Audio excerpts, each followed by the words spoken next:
Welcome to एडुजोस। एडुजोस में आप सभी लोगों का स्वागत है। दोस्तों आज 11 जनवरी को आरआरबी एनटीपीसी का एग्ज़ाम जो है वो फर्स्ट शिफ्ट का एग्ज़ाम खत्म हो चुका है और फर्स्ट शिफ्ट के जितने भी जीके जीएस के क्वेश्चंस हैं मैक्सिमम क्वेश्चंस हमारे पास आ चुके हैं। सभी क्वेश्चन 100% जेन्यून और ऑथेंटिक है।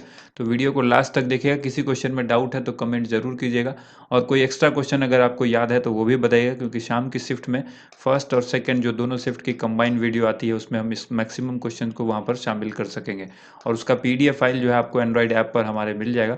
वो शाम में मिलेगा। फर्स्ट और सेकंड शिफ्ट का एक साथ एक ही पीडीएफ में वो दोनों क्वेश्चंस आपको मिल जाएंगे। तो एंड्रॉइड ऐप जरूर डाउनलोड करें और प्ले स्टोर पर ये अवेलेबल है, लिंक नीचे डिस्क्रिप्शन में भी दिया गया है।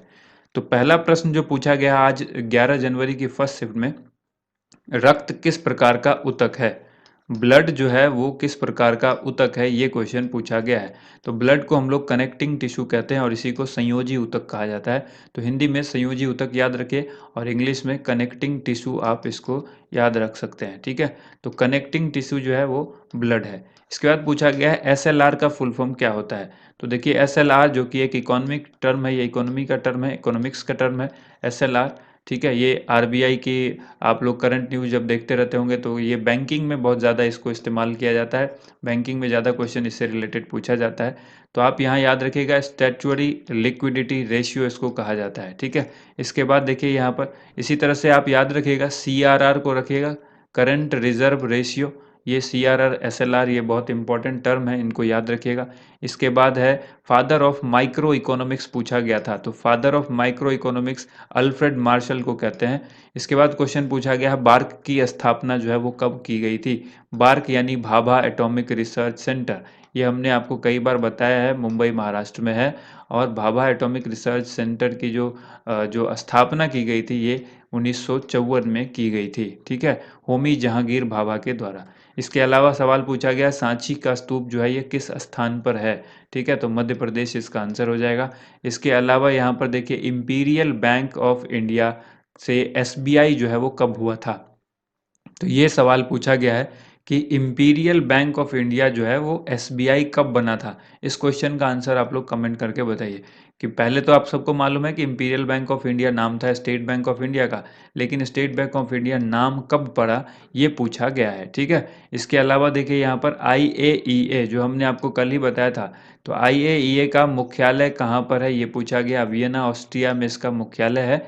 नेक्स्ट क्वेश्चन पूछा गया लालटेन में तेल ऊपर की ओर किस कारण चढ़ता है? तो केशिकत्व के कारण जो है ये लालटेन में जो तेल होता है वो ऊपर की तरफ, यानी उसकी बत्ती जो होती है लालटेन की उसकी तरफ जो है वो तेल कैसे पहुंचता है?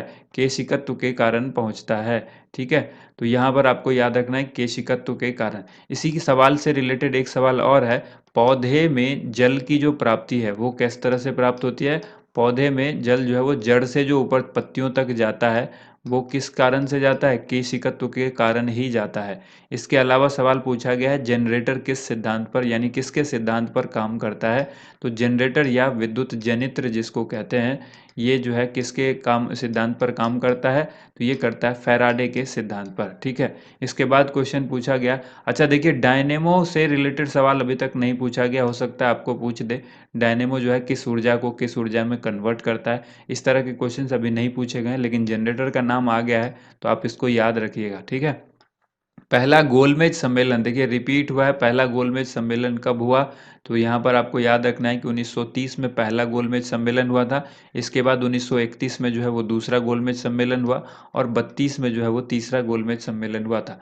लगातार हुआ था, पहला 1930 में, दूसरा 1931 में, तीसरा 1932 में। ठीक है, अब किस गोलमेज सम्मेलन में किसने भाग लिया था ये सब आपको याद होना चाहिए।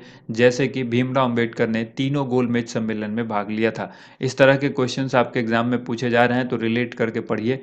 भारत रत्न सबसे पहले किसको मिला था ये पूछा गया था। तो देखिए भारत रत्न सबसे पहले तीन लोगों को मिला था, चक्रवर्ती राजगोपालाचारी, सीवी रमन और एस राधा कृष्णन। ठीक है, इन तीनों को मिला था। अब एग्जैक्ट क्वेश्चन यहाँ पर अगर इस तरह से होगा कि भारत रत्न सबसे पहले किसको मिला, तो हो सकता है कि तीन ऑप्शन की एक सीरीज बनी हुई हो। ठीक है, यानी ऑप्शन ए में तीन व्यक्ति का नाम होगा, ऑप्शन बी में तीन व्यक्ति का नाम होगा, इस तरह से दिया होगा और इनमें से जो करेक्ट आंसर होगा वो आपको करना था। तो अगला प्रश्न जो पूछा गया है वो देखिए, नेक्स्ट क्वेश्चन है भारतीय सिनेमा के जनक किसे कहते हैं? फादर ऑफ इंडियन सिनेमा पूछा गया है।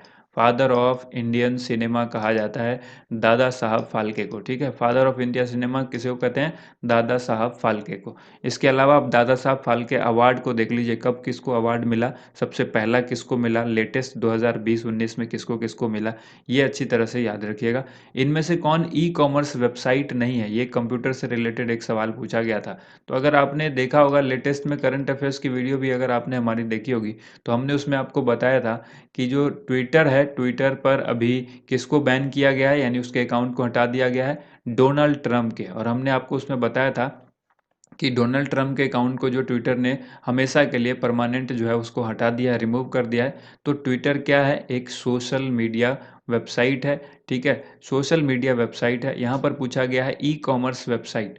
तो ई कॉमर्स वेबसाइट ऑप्शन में दिया गया था ट्विटर। तो ट्विटर जो है वो ई कॉमर्स वेबसाइट नहीं है। कैसी वेबसाइट है? सोशल मीडिया वेबसाइट है, ठीक है। और सोशल मीडिया के ये ऐप भी हैं ट्विटर के, ठीक है। जैसे इंस्टाग्राम है, ये है सोशल मीडिया वेबसाइट या सोशल मीडिया ऐप कह लें आप। इसके अलावा फेसबुक है, ये सब क्या है? सोशल मीडिया नेटवर्क से जुड़ी हुई वेबसाइट है।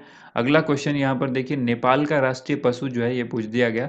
ये रीजनिंग में पूछा गया, ये क्वेश्चन करंट अफेयर्स में ये, या फिर आप कह लें जीके में नहीं, ये नेपाल का राष्ट्रीय पशु जो है ये रीजनिंग में पूछ दिया गया है। तो वो गाय है, रिलेट करके पूछा गया होगा, जैसे कि किसी देश का राष्ट्रीय पशु दे दिया गया हो और वहाँ पर फिर लास्ट में दिया गया हो कि नेपाल का क्या होगा, तो उस तरह से आपको वहाँ पर आंसर करना था गाय। इसके बाद है प्लासी का युद्ध पूछा गया है। तो प्लासी का युद्ध 1757 में हुआ था। इसके अलावा पूछा गया है संयोजकता से संबंधित एक क्वेश्चन, वैलेंसी से संबंधित एक क्वेश्चन पूछा गया है कि किसकी संयोजकता जो है वो कितनी है, लेकिन एग्जैक्ट क्वेश्चन नहीं है। तो डिटेल में अगर आपके पास क्वेश्चन है तो कमेंट कीजिए। अंतरराज्य परिषद के संबंध में उपबंध जो है वो किस अनुच्छेद में है, ये क्वेश्चन पूछा गया है। तो आर्टिकल 263 जो है वो केंद्र राज्य संबंध को बतलाता है। इसमें अंतरराज्य परिषद के संबंध में चर्चा की गई है, ठीक है। और ये आर्टिकल 263 के अंदर आता है। इसके अलावा सवाल पूछा गया 2020 ऑस्ट्रेलियन ओपन के विजेता कौन है? तो ये पुरुषों के लिए ऑस्ट्रेलियन ओपन विजेता है 2020 के, इनका नाम है नोवाक जोकोविच। ये क्वेश्चन पूछा गया है। इसके अलावा क्वेश्चन देखिए, ब्लू माउंटेन के नाम से किस पहाड़ी को जाना जाता है, ये पूछा गया। ब्लू माउंटेन्स के नाम से किस माउंटेन को हम लोग जानते हैं? तो नीलगिरी माउंटेन, आप याद रखिएगा, नीलगिरी उसका आंसर होगा, ठीक है, नीलगिरी। ये सवाल पूछा गया था। इसके अलावा देखिए एक क्वेश्चन और पूछा गया है यूएन समिट से संबंधित। तो एग्जैक्ट क्वेश्चन नहीं है। अगर आपको ये क्वेश्चन याद है कि यूएन समिट जो है उससे रिलेटेड क्या क्वेश्चन पूछा गया था, तो आप हमें कमेंट ज़रूर कीजिए। इस क्वेश्चन को आपके लिए जो है नेक्स्ट वीडियो में ज़रूर शामिल करेंगे। तो ये थी आज की वीडियो जिसमें हमने लगभग 20 प्रश्न देखे। अगर आपको वीडियो पसंद आई हो तो वीडियो को लाइक कीजिए, शेयर कीजिए। थैंक यू सो मच, आप सभी लोगों का वीडियो देखने के लिए बहुत बहुत धन्यवाद।